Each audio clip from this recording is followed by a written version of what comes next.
Ya oke, Assalamualaikum warahmatullahi wabarakatuh. Sebagaimana janji saya pada pertemuan sebelumnya, bahwasanya saya akan membuat materi tentang hukum berdasarkan pengalaman saya. Oke, jadi teman-teman, pada kesempatan kali ini saya akan membuat materi yang pertama, yaitu tentang kompetensi, kita memahami kompetensi atau kewenangan badan masing-masing badan peradilan. Fungsinya apa sih sebelum kita memahami hal ini terlebih dahulu?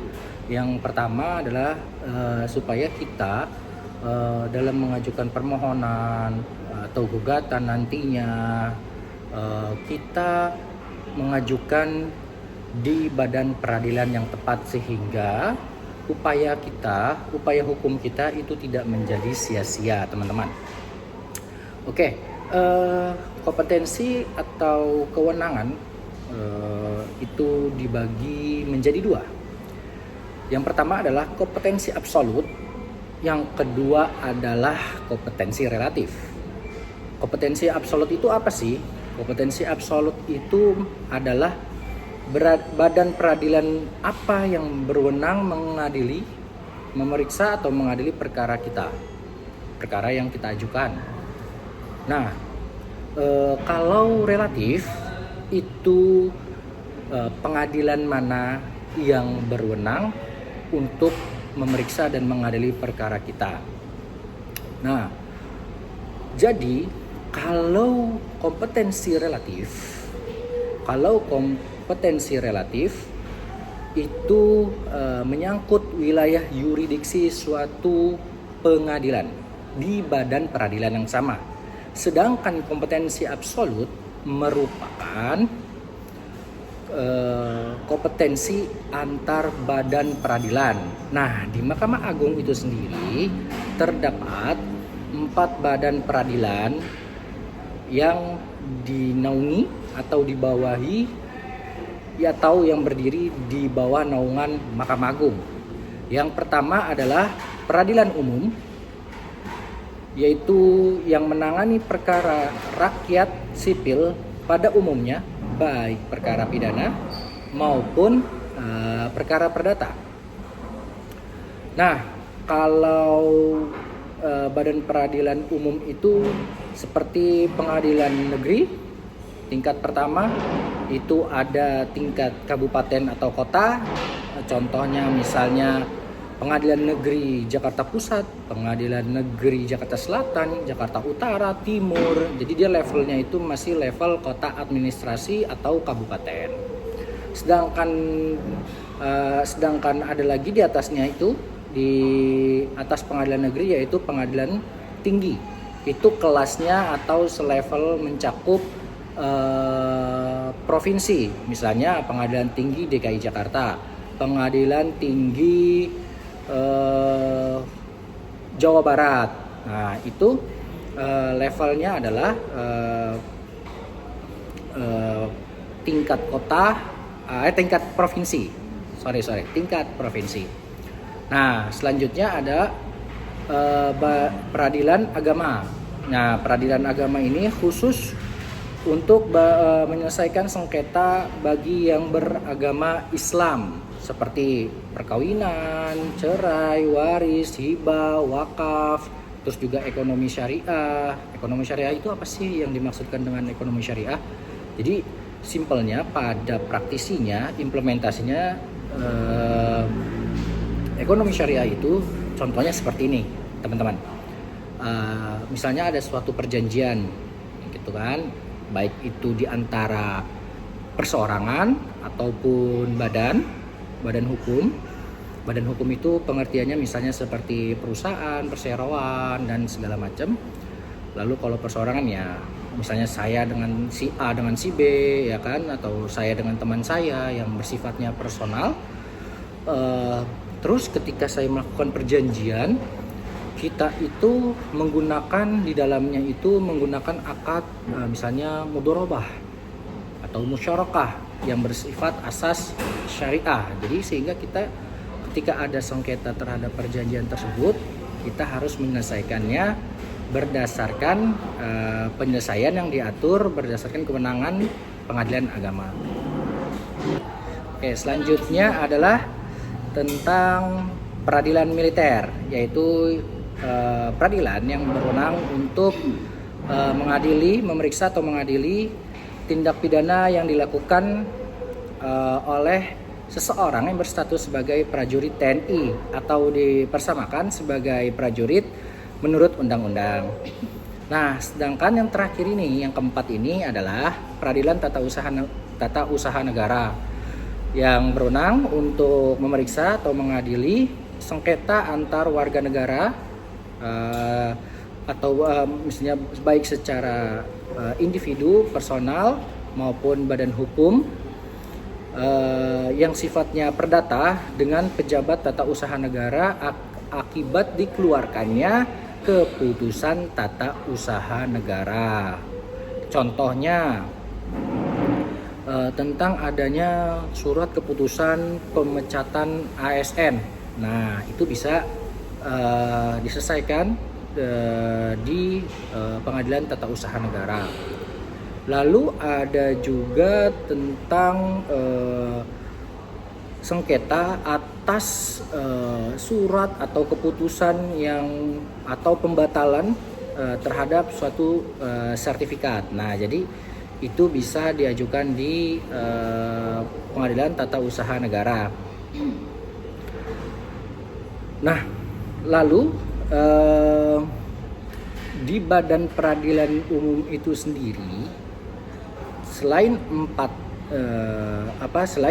badan peradilan yang tadi saya sebutkan, di Badan Peradilan Umum itu sendiri terdapat peradilan yang bersifat khusus.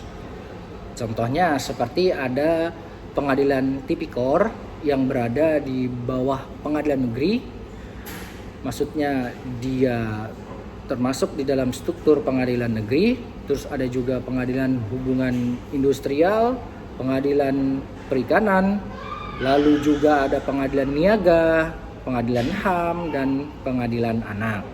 Nah, kalau seperti ini, apa sih? Apakah ini termasuk terhadap peradilan-peradilan yang khusus, pengadilan-pengadilan yang khusus tadi itu termasuk ke dalam kompetensi absolut atau relatif? Menurut saya pribadi, ini adalah masuk ke dalam kompetensi absolut, karena pengadilan tersebut memiliki karakteristik yang khusus terhadap kewenangan. Contoh misalnya pengadilan tipikor. Nah, dia memiliki kekhususan untuk memeriksa dan mengadili perkara tindak pidana korupsi, sehingga meskipun dia berada di bawah naungan pengadilan negeri secara strukturnya, namun dia memiliki kekhususan terhadap kewenangan dalam mengadili suatu perkara, sehingga menurut saya pribadi itu merupakan suatu kompetensi absolut. Nah, kita masuk lagi ke kompetensi relatif.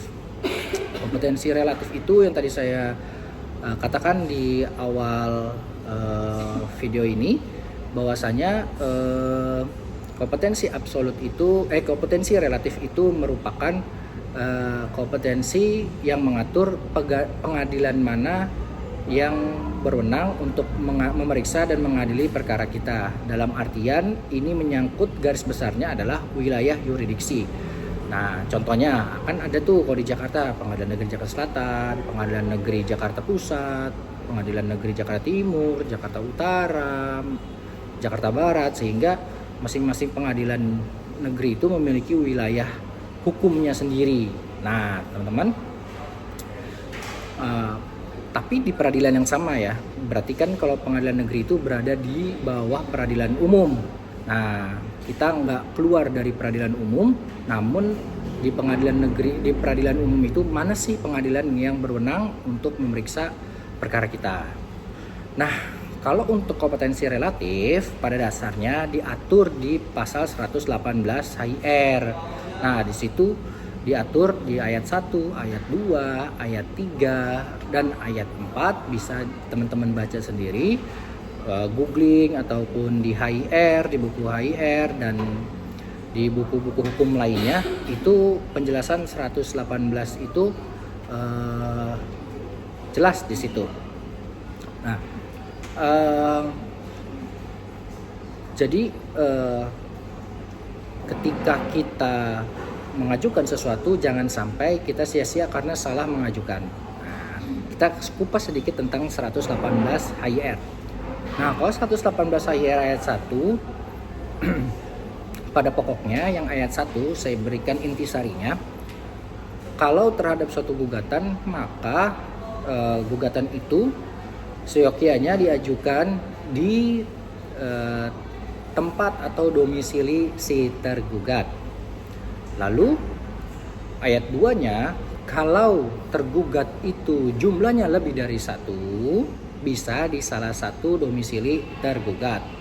Misalnya kita ingin mengajukan gugatan, terdapat 4 tergugat, 1 di Jakarta Selatan, 1 di Bogor, 1 di Bandung, dan satunya misalnya di Jakarta Barat. Nah, di antara keempat tergugat domisili ini kita bisa memilih salah satunya.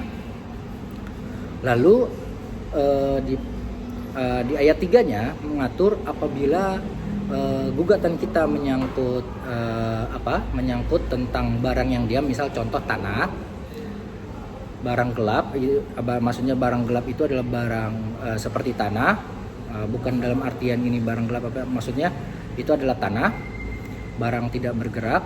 Nah, itu seyogyanya diajukan di tempat barang atau objek itu terletak gitu. Tapi 118 ayat 3 HYR ini terdapat syarat teman-teman, bahwasanya si tergugat tidak diketahui tempatnya atau tidak dikenal alamatnya.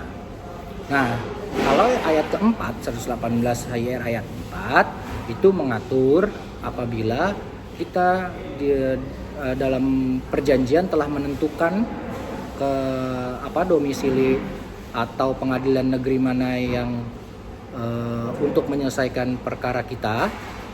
Nah, itu kita harus mengajukan di tempat yang telah kita sepakati. Contoh, di dalam perjanjian si A dengan si B telah bersepakat kalau ada persengketaan terhadap perjanjian tersebut diselesaikan di Pengadilan Negeri Jakarta Pusat, sehingga seyogyanya patut untuk diajukan gugatannya di Pengadilan Jakarta Pusat.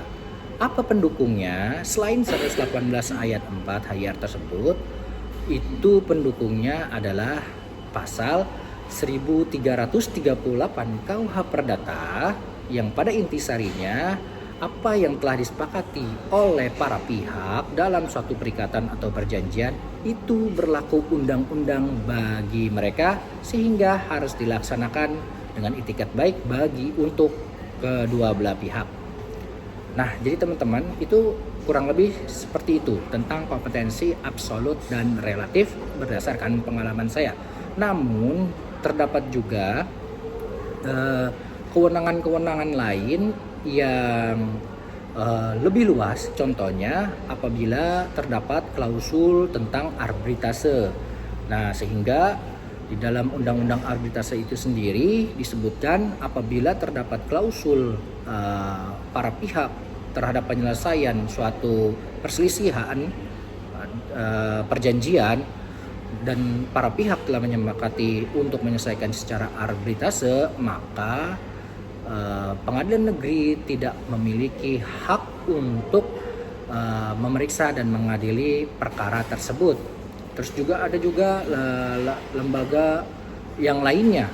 Tetapi berdasarkan pengalaman saya, hal-hal tersebut yang merupakan